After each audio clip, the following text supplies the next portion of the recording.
Thanks for sticking with us on KTN Weekend Prime Time for Checkpoint in a moment. It's been an important weekend for Kenya, for East Africa, for the region, for the continent in terms of the Global Entrepreneurship Summit being held here.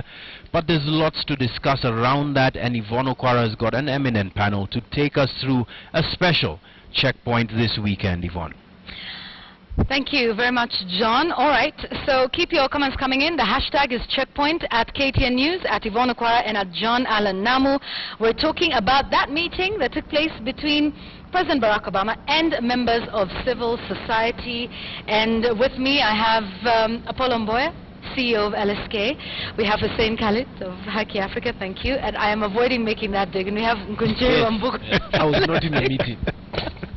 Political commentator who was not at the meeting. Let's start with you, Ngunjiri. You sent a protest letter. Yes, it's very upset, actually. Yes, quite. Clearly, yeah. I'd like us to get to the conversation. All right, all jokes aside. So Ngunjiri, you wrote to the U.S. Embassy, and you took issue with the composition of those who were invited to meet President Barack Obama. Tell us about that. Okay, what had happened, so a letter came across this letter that was written by 17 NGOs that had raised certain issues with the Kenyan government and some of the things that are happening in Kenya. And based on that letter, the information that I had was that now Obama was actually going to meet those NGOs to articulate those issues and discuss those issues. And for me, it was my problem with that particular arrangement was meet them, but meet a counter narrative to that narrative, because that, to me, that entire group of NGOs represented one particular kind of narrative. Which is what narrative? That government isn't working. All right. Apollo? I'm surprised. I don't think his name was on that list. 17 NGOs. Yes. No, certainly, because he got the invitation. I got the invitation, and I think the best term that should be used is that it was a meeting of non-state actors instead of the civil society, because I represent the Law Society of Kenya, and it's a professional body. But what I know, I also got the protest note from so he sent you the protest note as yes, well? And I called him. I picked my phone and I called him on that protest note, and I told him what's the big deal. Probably he boycotted, as I suspect that he boycotted that meeting. But it was a meeting that had no sinister motive. I think everything was televised, and everybody saw the discussions. All right. Hussein, a lot of people took issue with your presence there in Haki Africa, especially following your, shall I call it, engagement with the government and government blacklisting your organization as funding and aiding terror in the country. Correct. And a lot of people, including my friend Ngunjiri, I also got the protest letter. And of course, Haki Africa was adversely mentioned in that particular letter. But you see, by the end of the day, the facts speak for themselves. And that's why we're here. And we believe that, you know, if you have a facts, if there is your track record is open for everyone to see, then the truth will always come out. Truth will always come out. You took issue, okay, you've talked about the ones who are anti-government and saying government isn't working. Talk to us about why you had a problem with Haki Africa's presence there. First, let me make something clear. I do not actually think Khalid is a terrorist or a terror sympathizer. But then the only people who I know in this country who actually do investigations are government. And if government wakes up and says that we suspect that a particular organization could be involved in a certain way or could have terror links, because right now what we have is an interim court order that stops government from linking yes. Muhuri and Haki Africa to terror activity. It's an interim court order. At the end of this, I'm one of those people who believe that you're actually innocent until proven guilty. At the end of this, I have actually a lot of faith that they're going to come out clean. But then my problem was trying to contextualize a similar meeting in America, where you've walked into America and you meet Julian. It's called, I don't know how to pronounce the second name. Assange. The WikiLeaks guy. Yes. And because as far as you're concerned, he's doing nothing wrong. He's just informing the rest of the world about how America is actually listening to all of us. But Americans have hounded the guy literally out of the country. So you can't, but you see, they will not allow you to engage with him. To them, he's no longer. But the comparisons you're making, Gunjiri, are rather different. It's actually not a comparison. What I'm trying to say is we have a government in Kenya that has decided that a particular NGO has question marks. We haven't cleared them. And then the Americans come into town and decide, we don't really care that you haven't cleared them. And you think that sent what message anyway. to the Kenyan government? The message that it doesn't matter what you guys think about a particular NGO, it is up to us to decide whether we're going to work with him or not, which is really out of context, because I'm going to assume that the American government, which is not very clean, incidentally, in dealing with civil societies themselves, would want to get some clearance from the Kenyan government about some of the people they want to meet. Because that's the same thing that happens. When a government, this is a government to government, he was coming here for an entrepreneurship summit, for heaven's sake, where he was being hosted by the president of the, he didn't come in to do NGO work. So I would assume that he's going to be at least get a certain assurance that, okay, these organizations are all right with us. But he actually said it himself. He said, we are the ones who decide. Okay. Which for me I have a problem with. Do you want to respond to that? And then I'd like us to talk about the substance of the conversations definitely. we had. I think it's a fact that this is Kenya. It's a sovereign country, and we have a government in place, elected for that matter, democratically, for as much as we know. And it's the president who actually spoke, and these are his words. And he said it, that, you know, this, just yesterday, this is a new war. This is just a frontier. And in the process, we will make mistakes, but we will also learn from that process. Now, if civil society cannot be there to stand firm and tell him, look, this is a problem. For example, the issue of police, the recruitment of police officers, that happened. And the president himself agreed, came forward and said, yes, this is a process that needs to follow due process.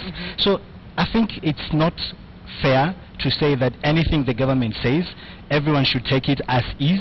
We as civil society, as Kenyans, this is a democratic country. We should be able to question our government.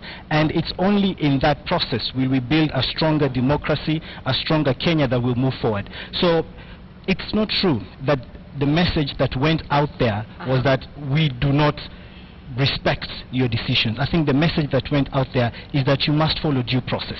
There is a court case. There are all these issues that are out there. Let's follow that process. Let's make sure that we have the facts. And it's 4 months up to this point in time. Where are the facts? Okay, all right. I'd like us to talk about the substance of it. There was a bit of criticism on social media about your engagement with President Barack Obama. There were a couple of tweets about your contributions being long-winded, about not being very clear and specific in what it wanted to be. In fact, an analogy I heard going around is civil society now having, you know, your uncle, your favorite uncle, you know, Obama coming in, and then you tell him all the bad things that your father, President Kenyatta, and that government... Was it? Okay, you want to take credit for that, and that's fine. But that then you're left with this government, and that it wasn't really clear in what you wanted to tell President Barack Obama, other than complain, and we'll get to what he said about complaining in a democracy. Apollo, address that criticism for a moment. Yeah, I think that is a very wrong criticism. What happened actually is to reinforce certain issues that both government and non-state actors actually agree on, where there is no controversy about the rule of law, that we need to uphold the law, and that is the reinforcement. Another issue that was coming out is that non-state actors are actually partners with government, and government should actually embrace non-state actors, because non-state actors come into that space that the government is not actively participating in. Talk about legal aid, for example. We know that we don't have even the legislation for that. Non-state actors also play the role of advocacy. These are not things that government do. That's the space. Okay, what was it that you presented to President Barack Obama that would have had an impact? Because they were judging the impact of his visit to the country. I think the first thing that we were able to very clearly elaborate in today's meeting is that civil society is not just democracy, governance, and human rights institutions. I think that's the first message that went out very, very clearly.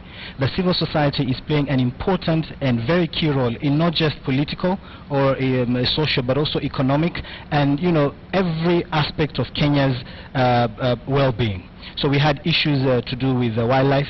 We had people who were talking about the girl child. We had issues of human rights, terrorism, and all that. I think that message went out very, very clearly. Secondly, I think as civil society, what we also wanted to send out, and that came out very clearly for me, was that government and civil society are actually one and the same. We all want what is best for this country.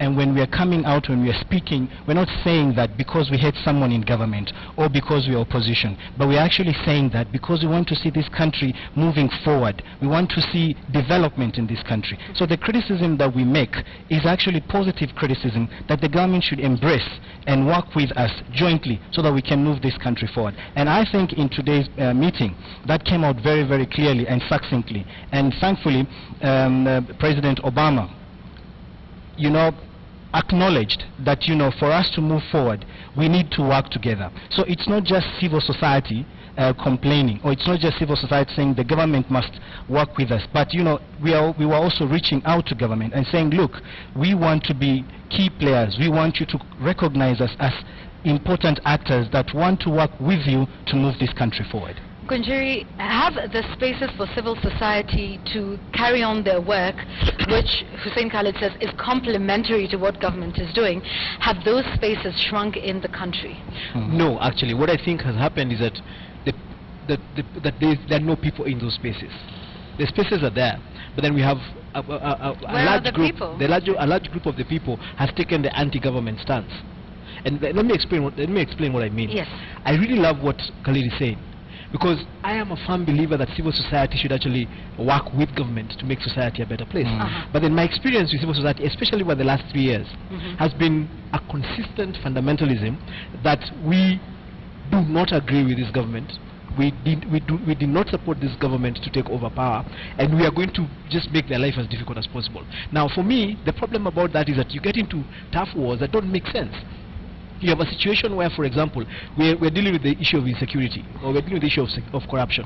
One of the key things that civil society is very good at doing is developing intellectual content, and that ideally should fit into government. But then we have taken a position where civil society is on one side, government is on the other side, and every time they engage, it looks like it's a fight. And it's not because they cannot work together. And part of my protest letter was the groups that you have are going to misrepresent the Kenyan civil society, because the other civil society organizations that are helping the girl child, that are doing education, that are doing healthcare, I don't see in that list. So what you're going to have is the normal uncle, it's good to see you, but that has been bad, and you need to tell him to stop being bad. What in your idea should be civil society's engagement with government, because you're saying they are basically anti-government? What would you like to see? First and foremost, I think civil society needs to stop being a career. Because I have people I know who've been in civil society for the last 20 years, and my understanding of what civil society is supposed to do is supposed to pick a cause and make a difference. I was in civil society for a period of time. My cause was ethnicity. I needed to mainstream that conversation. I had another cause, which was the ICC, which I needed to get to a certain point. And when I learned what I learned, and it wasn't a career for you. For me, it wasn't a career. But in this country, we seem to have civil society as a career. And the more you fight government, the more attractive you are to donors. No. I don't. You're all shaking your head. I know. I don't believe and that civil society, by the way, but you attract donors by being anti-government. That is not civil society. In fact, if at all there is any dissent, you must do it in a civilized manner, and that's why civil. That word civil is there. Yes. You're supposed to be civil in the way you engage. If there is dissent, it has to be done in a civil manner. And whenever people interact, even in our own spaces as individuals, sometimes there can be dissent. Somebody can look at something differently, but for me, the main important issue is that if there is dissent, it has to be civil, because this is civil society. But if there are areas, and there are so many areas of agreement between the government and civil society. For example, civil society working on the space of maternity health care. civil society working on the issue of child rights. Everybody seems to talk about, yes, we need to protect the welfare of the children. Right. So there is actually no disharmony on those That's issues. not the image you get. I'm sorry to interrupt you. That's not the image you get. What's when the you hear image about civil society in Kenya. What you actually get is the image you get in your mind, demonstrations, boycotts. How many demonstrations have been organized in Gunjiri by civil society, as opposed to perhaps what was happening in the clamor for No, what I'm saying is multi-partism? we are at a situation where today, when you talk to the general member of the public about civil society, that's the mindset that comes to. That's what they get in the mind. Okay, now I that's think not scientific, so I'm not sure I'm even going we to also take need that as a to thing. put things into context. Uh-huh. We also have to understand the moment in history that Kenya is in. Yeah, we are in a situation where we are trying to reform, we're trying to change, we're trying to introduce a new constitutional legal dispensation in this country. And we are also from a very autocratic regime, you know, in the 80s, in the 90s and so forth. For us to be able to move forward, we had to break away from that past. And to break away from that past, it was necessary for civil society to take leadership and do it through demonstrations, through processions, because at that time it was necessary. It was important for us to do that because the powers that be at that time were not, you know, what's the word, conducive for us enough for us to be able to have very simple reforms. Yeah, so I don't see a problem with demonstrations, with processions. It's in the Constitution. It's everyone's right. If I choose to go out to the streets today, it's a constitutional right. But back to the issue, you see, there's absolutely nothing wrong with having a career in civil society. Civil society is an integral part of any democratic state in this, not just in Kenya, in the whole world. So if we can't have a strong civil society, as he has rightfully said, you know, this is the conscience. This is where you're supposed to develop ideas. This is where you're supposed to come up with new ways of you know, doing things. And if we can't have a sector where people can actually build careers from, we can have lawyers, we can have you know, political scientists, we can have the Gunjiris, the Apollos, and everyone else, then we won't be able to have a strong civil society. All right.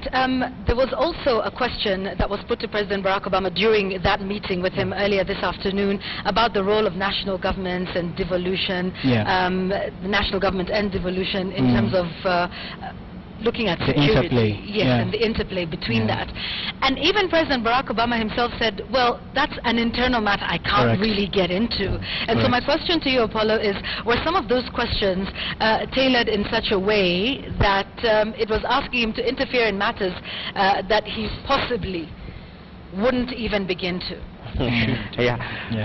Okay, again, because it was a conversation. It was a conversation, and actually, we also heard what he said about what he was being asked by somebody who was in government. He never mentioned the person, but when he was in government. You're touching a raw nerve. Yes, because that was part of the whole discourse. I was there, and he said that yes, when the person was in government, he said that the U.S. should stop interfering, and now that the person is not in government, the person is inviting. And these are the spaces that's good whenever you are conversing. You can say what you want to say, but any person listening to you must synthesize and actually tell you these are the areas when we are going to engage. All what we have to understand, even for non-state actors, is that we have a government. That one cannot be in doubt. That government is elected. Now, the space for the government to do its work and its mandate is there.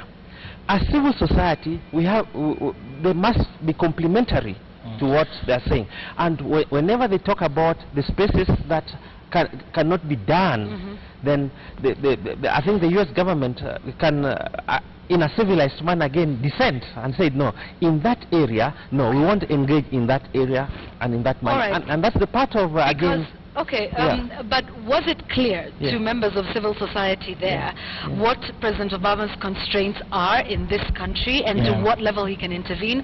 Because there was that critique that you know, wasn't clear. It was just throwing a number of things out there. In fact, I think the issue came up about ivory and how to ban that. However, President Barack Obama had already addressed that issue yesterday when he talked about banning the sale of ivory across state lines in the United States. And then it came up again, and we'd like you to be able to ban this, and you're thinking, well, he addressed that yesterday. Was it clear what President Barack Obama can and cannot do in the country to civil society? Did you go in with a clear agenda? I think we didn't meet before this. We knew that people had been invited. I didn't know Apollo would be there. I don't think other people knew I would be there. Probably not. But the point is that, you see, at the end of the day, what we wanted to do is send a message, first of all, that the US president is actually meeting civil society, irrespective of what the issues are, to strengthen the role of civil society in governance, not just in Kenya, but in Africa in general. All right, and but to be fair, though, whether you met or not to agree on your agenda, my question is, are we were civil very society clear. actors Individually clear about what, you know? We are very clear. And for example, I think the question that went out was more of looking for an experience of the United States in dealing with issues of devolution. It wasn't as tell us what, or tell the government what we need to do, you know, because we know there are certain issues we wouldn't even want the West to meddle in our issues. And I think that's very clear. Issues of devolution, for example, issues of elections. We saw that very clearly. Kenyans spoke and everything. So I know that for a fact, and we've had meetings several times, but there are certain issues that Kenyans and as civil society, we need to have those issues sorted out amongst ourselves without interference from foreigners or any other quarters for that matter. Yeah, but I just want to compliment on what you have said. For example, the issue of elephant, that you talked about, and ivory. I was there and I heard he was being given other options that the US government can look at. And I had other initiatives that are in Africa where 21 countries have already signed up to. And US also was being invited that if you could sign up to this kind of initiative, apart from just banning the sale of ivory in USA, then it will also give the profile that you are also with us in this act. So it's a question of giving more options. Yeah, although you had said it, but you just complement by giving other options that the US government can also examine whenever they're dealing with such a thing. All right, Ngunjiri, there's the alternative, argument, and I think that's been permeating even in social media, that anytime you criticize, then it means you are against the government. And then there's Team Solutions and Team Positive, and you know this, that has permeated the spaces that we speak in. And it does seem to some extent from people on one end that, so if you criticize the government and if you say, well, that's not right, the way you're conducting, for example, the war on corruption, the war on terror, that you are then against the government. Actually, that's true. And I think it's caused us a lot of, it's lost energy in terms of developing solutions for the country. Because what tends to happen is that you get one extreme from one end, then you get another extreme from another end. So what happens is, whereas if I don't want to be negative, then I go to an extreme of positivity. Why? Because I'm trying to counter the people who have been overly negative. Some would say that's what you are guilty of on social media. Yes. Why? Because I'm fighting so much negativity that nobody's actually seeing anything good out of the country. So we are always talking about the bad stuff. And part of my protest letter actually was from that. Because in fact, when I listened to Khalid saying that there were certain things that they understand the limits to Obama's capacities, the letter that actually went out from the 17 NGOs, they were telling Obama, we urge you to tell the president, to tell the government to do this, to tell the government to do this, to tell the government to do this. And for me, I was like, but why would you want Obama to go and tell the government to do this? Why don't you do it yourself? Why don't we've got this constitution that allows us to lobby, to advocate, to demonstrate, to picket. Why are we having to go and look for a president from another country to come and tell our president what we want him to do? Back to my question though. Criticizing the government, does that mean you are against the government? No, it doesn't. Good. Unfortunately, and this is now my disclaimer of that, unfortunately, we are in a situation where we have, for lack of another word, we have generated a platform where it's become nearly a career. You criticize the government so that you can then, how do you put it? I was in the civil society, and I know, and Obama actually mentioned it today, that at a certain point in America's history, they would be interested in determining who led the government and who did not lead the country. And what will happen when you start criticizing the government and you stand out because you criticize the government, then you actually become attractive to people who have a problem with that government. All right, but you need to provide proof for that, and let's. But he said it. Obama actually said it himself. All right. Okay, but proof of that amongst some of the civil society actors that we have in the country. But no. Let me explain this, Yvonne. We don't always agree as countries. Right. Different countries, for example, if when there was this story about when Kibaki took over power and they moved their business from Land Rover to Toyota Land Cruisers, and of course there are people who got upset about that. Okay. Now, if you want to make noise and you want to make a point, you're going to look at people. You're going to look for people who have a problem with government and support them. I'd like you to hold that thought. Our feedback continues on Checkpoint. Keep the tweets coming in. Hashtag is Checkpoint at KTN News, at Yvonne Okwara, at John Alanamu. I'm getting to your feedback in a moment as we continue to discuss civil society and that engagement they had with President Barack Obama in the country.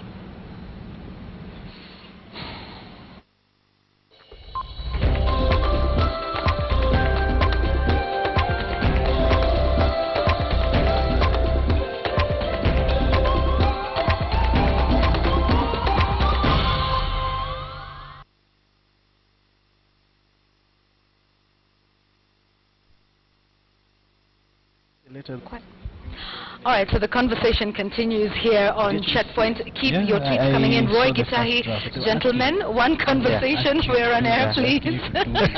Thank you very much. Roy Gitahi says, civil society needs to build structure that resolves issues on behalf of government and hand over the structures to government and move on. Philippe Ndungu?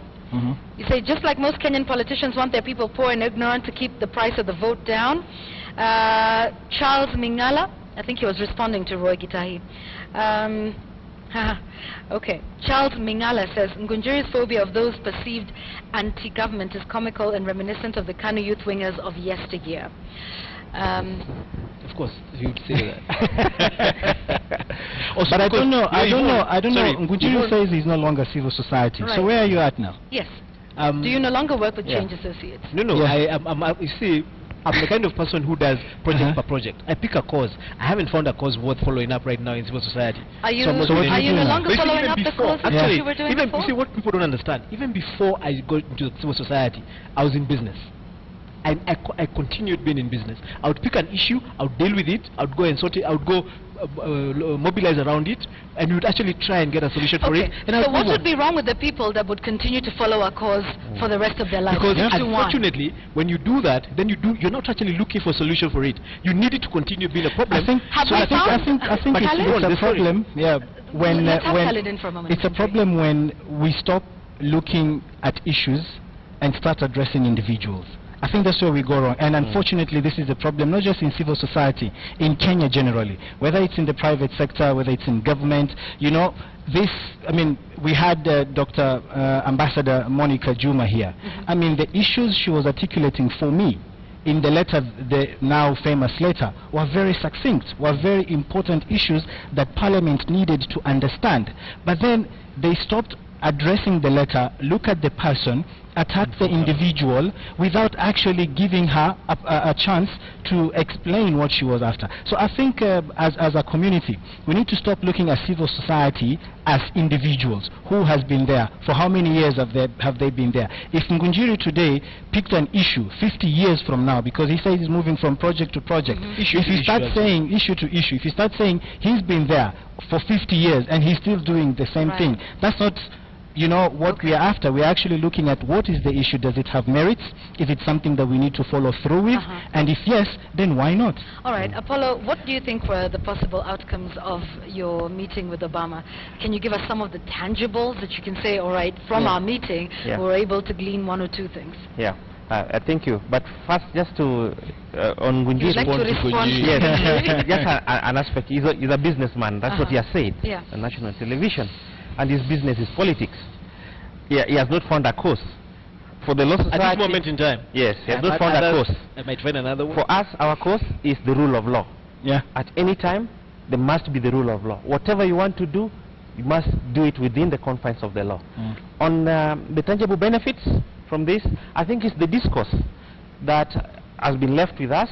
And one major thing that I think President Obama said that I think even today when I'm going to sleep, I'll always remember this: the country is in between peril and a promise. And the promise, it can be there, a promise, if we do the right things, we uphold the rule of law, we fight corruption, and we ensure that all the laws that are there are adhered to. And that's a cause that would have longevity, and it's maintaining the rule of law for as long as Kenya, you know, continues to exist. Ngunjiri, my question to you is, what would be the problem with sticking to a particular cause for the rest of your life? If it is marginalization, if it is sticking to the rule of law, you seem to have a problem with that and want them to move from one cause to another. No, it's not even from one cause to another. One of my fundamental problems with the Kenyan civil society, having spent a very intense period of my life in it, was that it's got a lot of idealism in it. And you see, the problem about life is that life is not an idealist. We've got... Would you want to make some specific examples about some of the organizations that are... The ICC issue. Can we not talk about the ICC issue? About some of the ones I'm using an example. I want to use an example of the difficulty of the civil society. Can I request that you use another one? Okay, let me look another for cause. Another cause that... Because ICC as we look for another cause, yes. If we can go back to the meeting with civil society, the tangible, you're asking for the tangible. One of them is that civil society, the message that went out, the civil society, the government needs to acknowledge and work with civil society. But it's not just one way, but even civil society need to acknowledge that there's a government in place and that we need to work together. Right. So for me, that is something that came out very, very clearly. It's not one way, but it's actually both ways. Number two for me is the fight against terrorism.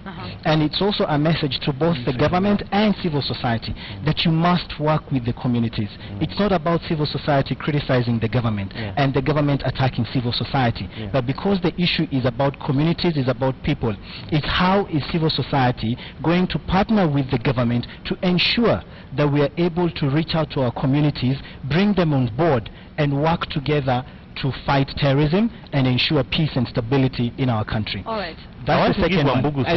There's something I wanted to say. Somebody else wants to offer you. Yeah, I want to offer a lot of stuff. An example? Yes, an example. There's a point that you moved away from that I would like us to go back to. When you're talking about the problem about Kenya, where every time you criticize government, you're assumed to be anti-government. See, the flip side of that is that every time you compliment government, you're assumed to be a psychopath. All right, that's the problem we have. So let's address that now, Ngunjiri, because how that's been to said balance. about you. All right, so are you I a criticize psychopath? government. I criticize government. All right. I have had moments, like for example when they were pushing the PBO Act, to make changes, I criticized them. I have criticized figures in government. But you see, that we have a situation where those moments get forgotten, because when you compliment them, they're like, the guy has been bought. When you criticize, and this is a balance you must get as a country if you're going to move forward. Now, on the issue of examples of where we are struggling with idealism, so we've got, for example, let me use, because he's been on social media and he's said it over and over again, Makao Mutua. He keeps insisting he has refused to recognize Uhuru Kenyatta as president. Why? Because the way this process went of him getting elected didn't go according to his plan. Now, for me, Makao Mutua... Has he refused to... He actually said it again, even today. He said, even if he hosts voters, I will still not recognize him. So it was on Twitter. So the problem we have is that we have actually very radical members, and they're not many, but they are very powerful in civil society, and they tend to take, and their position. So you're saying Makao Mutua is very powerful in civil society? Well, he's been chairman of Kenya Human Rights Commission for a very long time, and Kenya Human Rights Commission is one of the most powerful human rights groups we have outside government. All right, we're adversely mentioning a man who's not here and who would want to defend he was on himself. Twitter. With all due respect. Well, we'll ask him if he can respond to that. With all due respect, I think Professor is an academician. I don't know whether in academic... Kenya Human Rights Commission. But his full-time is academic. He's like me. He does something on the side. But what I wanted to tell Wambugu, just as an example, something that also was left with us, because we were reminded, it's something that we ought to have known, is that your name should not betray you whenever we have issues to deal with in our country, in nation building, and that any person who works hard should be judged not by their second name, but with what the person can do. I think that is a very powerful message that we ought to have known. We should do it, but we were being reminded that this thing of tribalism is something that is a cancer that is actually bringing this.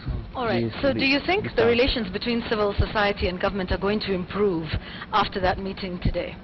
That would be one great takeaway. I would certainly hope so.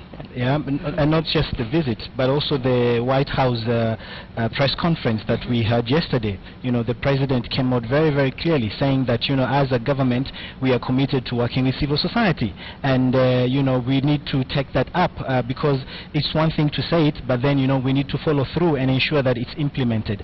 And I mean, this whole visit for me, it was a big win, not just for government and civil society, but for Kenyans in general. And as we were looking at you know, the tangible takeaways, one of them is marginalized communities. Yeah, and both the government of Kenya and the President of the United States spoke about this, that we must bring the marginalized communities into the main agenda, into the mainstream. So that is something very, very important. We're looking at issues of the Somali communities, the Muslim communities, the northern communities, you know, the herders. We are seeing cattle rustling, insecurity, you know. So how do we bring them on board and not just look for ways of dealing with their issues, but bringing them on board so that we can have them as part and parcel of the solution. So that's another very big win. And to me, the biggest win so far this week, the last 2-3 days, is women and the girl child. I think that just went out very, very clearly.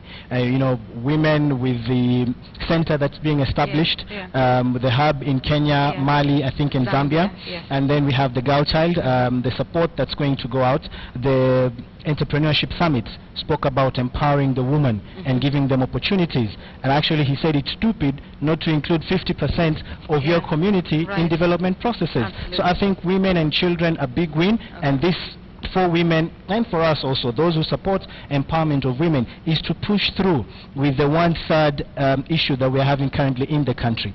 Build the momentum and ensure that we actually are able to get results out of this. All right. Ngunjiri, you wrote in this protest letter, you said to President Barack Obama, if you go ahead and meet only these select members of the Kenyan civil society only, we will have no alternative but to assume that you are not interested in genuinely engaging or understanding the Kenyan civil society sector, but are using the meeting as a platform to perpetuate a specific partisan anti-government political agenda.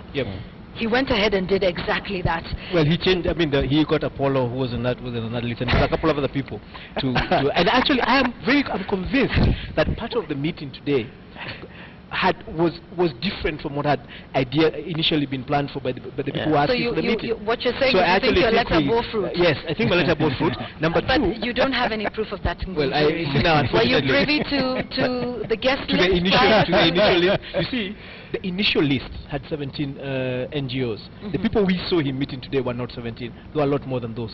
But then there's also something else. Let me tell you what I wish. So you're happy then with the outcome of the meeting? Yes, I am. Oh, okay, so we shouldn't even be discussing this protest letter, should we? Remember, the protest went out before this meeting. All right. And then we are looking at a meeting that was different from what it had been planned, even from what the initial letter by the 17 NGOs had said. But then there's also something I'd like to say. Let me tell you what I would love to see from the Kenyan civil society. You know the meeting they had with Obama today?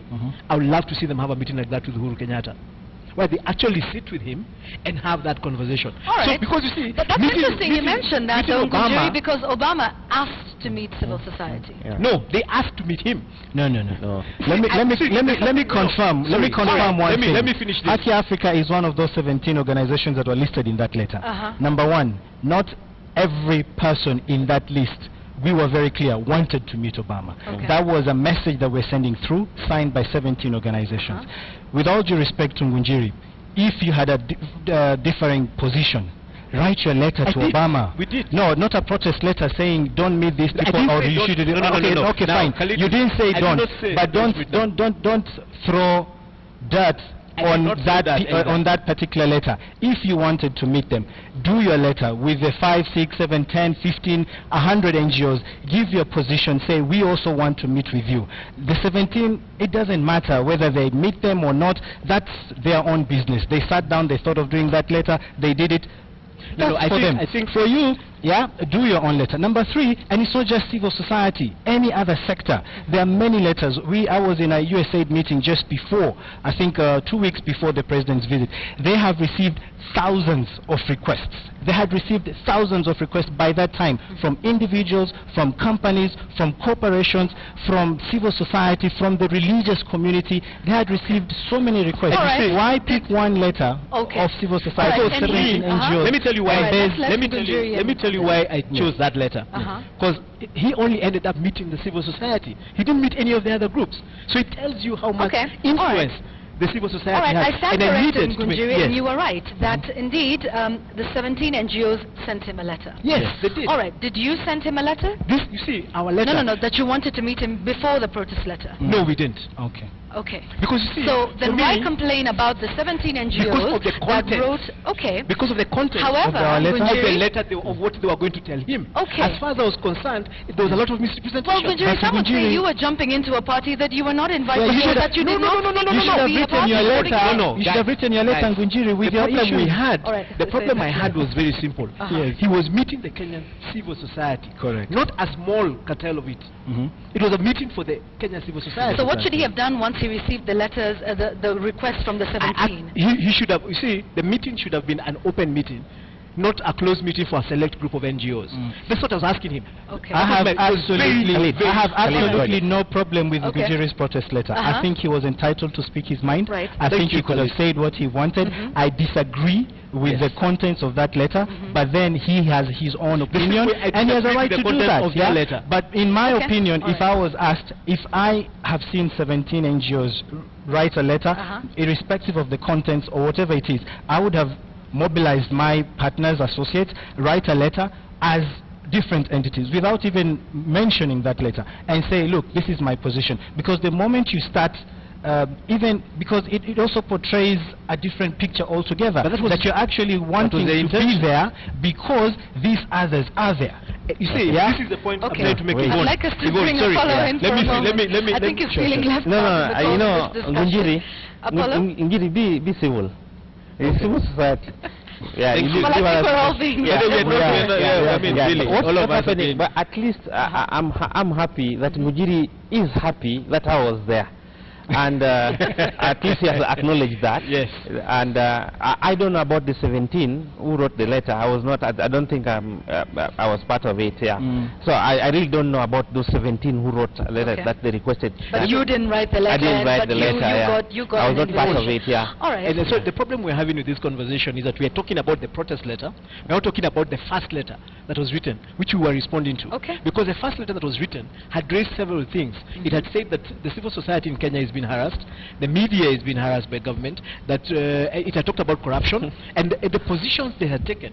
For me, my problem was, if those are the only positions Obama is going to hear, then he's going to have a problem. Okay. So I needed to, we needed other civil society to counter that narrative. Okay, all right. Ngunjiri, let's engage in some role-playing for a moment. Yes. And, you know, indulge me if you will.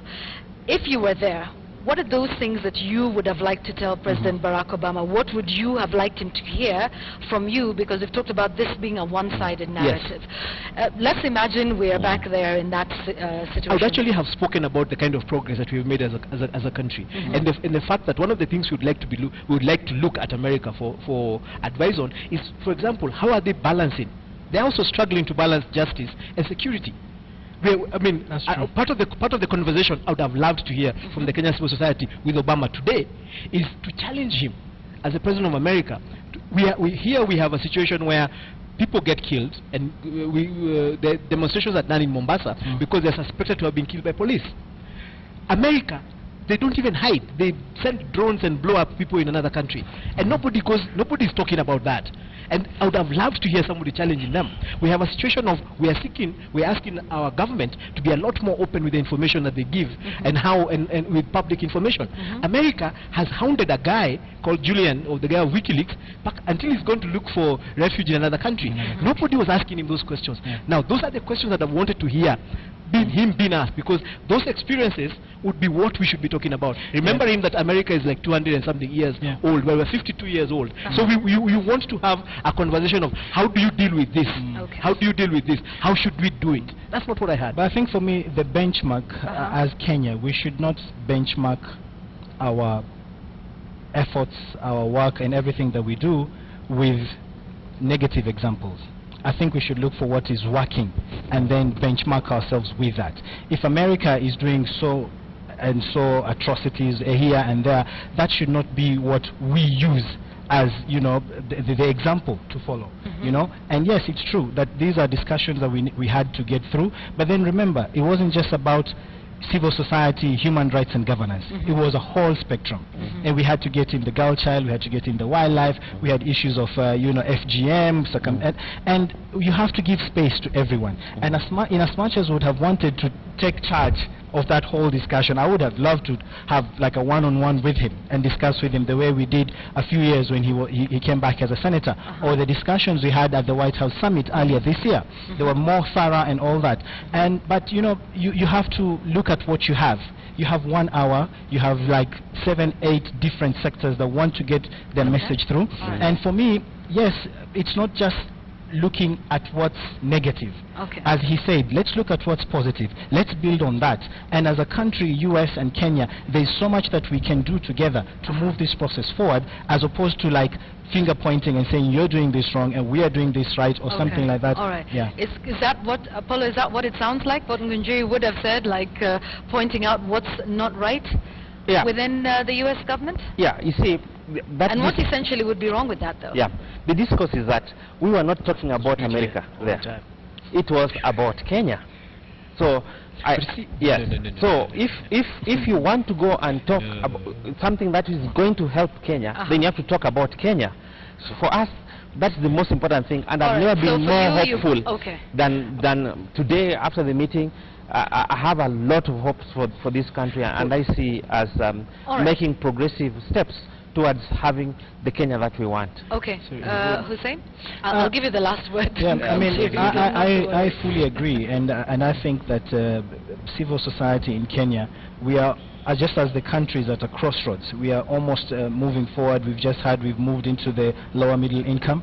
Yeah, even civil society is at a crossroads now, and we need to start re-strategizing and rethinking of how to engage, not just with government, but with ourselves and with our communities.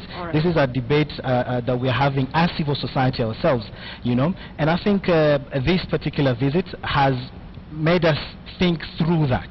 And I think we're going to have more discourse in that area in the next few months to come, and more so how to partner with government, how to ensure that government understands exactly what the message that we're sending out, that when we're criticizing the government, we are not actually saying you are bad. We're not saying your government is evil. We're just saying, listen to us, these are the voices of the people, and let's work together to address them. Are you hoping, in just 30 seconds, you're hoping that will change, especially for Haki Africa? Oh yeah, we are very positive, and for the Haki Africa and Muhuri case, we've been following up with government actors, including Ambassador Dr. Monica Juma, and we are hopeful. As Ngunjiri said, and I'm very happy that he said he believes that we are not engaging in any criminal activities, that the government will also see it as that and open up these institutions so that we can continue doing the important work of serving our communities. Ngunjiri, I don't want to take away from what he said. I just said they're not terrorists. I don't know. All sympathizers. You say that. All sympathizers. So I didn't talk about criminal activity. Don't worry, you'll be branded as sympathizer. Yes. Let me tell you what I really pray. I completely disagree with Apollo when he says that that today's meeting was about Kenya, because you cannot have a meeting about Kenya with the President of America and not have a conversation about America. There must be context, because remember, he was talking to Kenya from the context of America.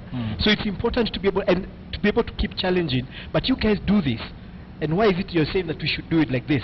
You want to have that challenge, that conversation going on, so that you can tell him, no, so that he can tell you that, no, we blow people up in other countries because we don't agree with this. You want to have that conversation. So it would have been very important to have that conversation with him, especially because we keep doing it here.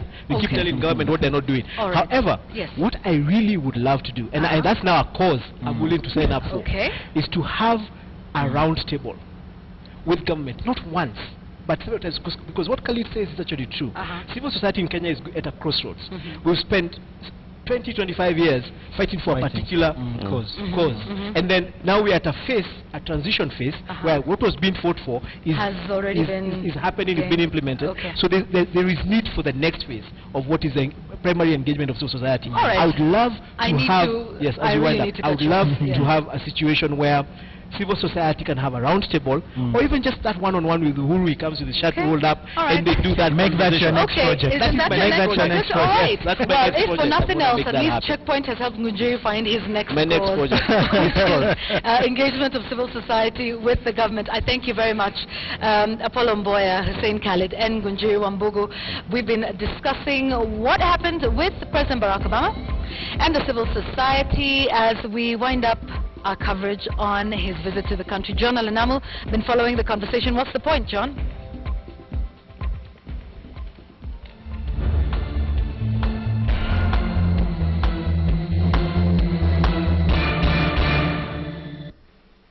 Three questions to ponder as usual on What's the Point. I'll get started. Can civil society and government work towards the same goal? And President Obama was very direct in pointing out that civil society and government often have the same goals, which is providing solutions for the problems of the publics that they serve. Now, because of Kenya's history in the recent past, about 20 years, that perhaps goal, that similar goal, has been something that has seemed to be secondary, because civil society on one hand and government on the other have been confrontational of one another for good reason. Civil society has had to demand certain rights of government in the past, and the government has had to be able to cede ground which it perhaps was not willing to. But in terms of the phase of where we are right now, are solutions secondary, and has the recent history of civil society and government set the tone for their engagement today, so that they do not see the solutions that they can mutually be a part of? Secondly, is there a single story about Kenya from civil society? Chimamanda Adichie coined this phrase in a TED talk about the kind of way we perceive things based on the stories that were told about them, on the perspectives that we hear. If it is one perspective that we are hearing, is it the civil society's perspective that government is only doing things in a negative manner, in a negative fashion, that harm the interests of the general public? Or does government only see civil society as something to be dealt with in a rather negative fashion, as a nuisance, and therefore characterizes them as the negative element towards it that is hindering development in this country? Finally, when they met President Barack Obama, were all the CSOs that met Barack Obama and the people who've addressed him and engaged with him in the past clear about their specific agendas? This is something that was discussed at length this evening by our panel tonight on Checkpoint. We leave it to you to decide. Is there a civil society organization that you feel was able to characterize its agenda fairly clearly and is able to stick with that from beginning to end, or is able to stick with it until those issues that they're dealing with are resolved? Not points this evening, or rather not a definitive point, but rather questions tonight on What's the Point.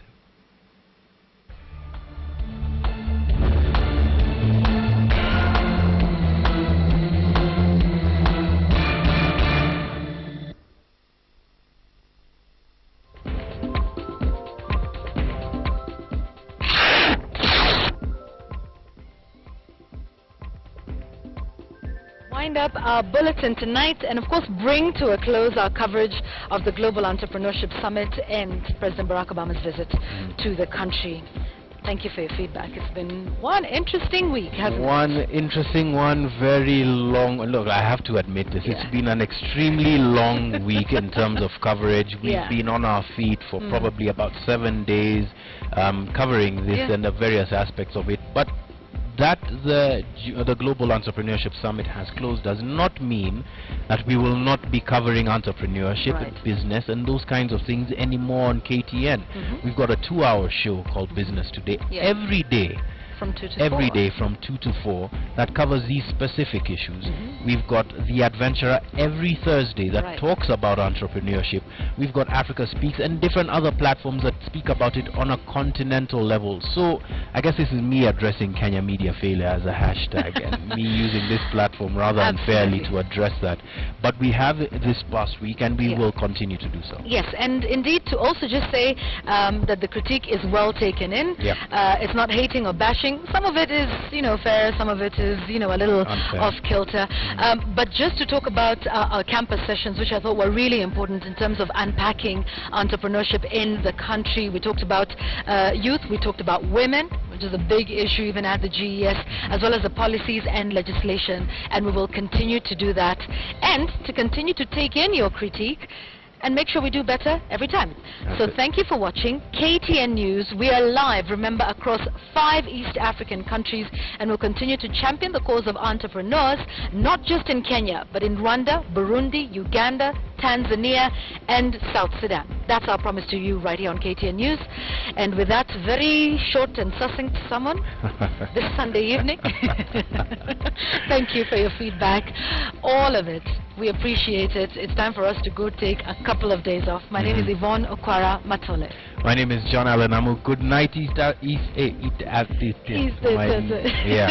it's been that long a week. Good night, East Africa. Have a great week ahead.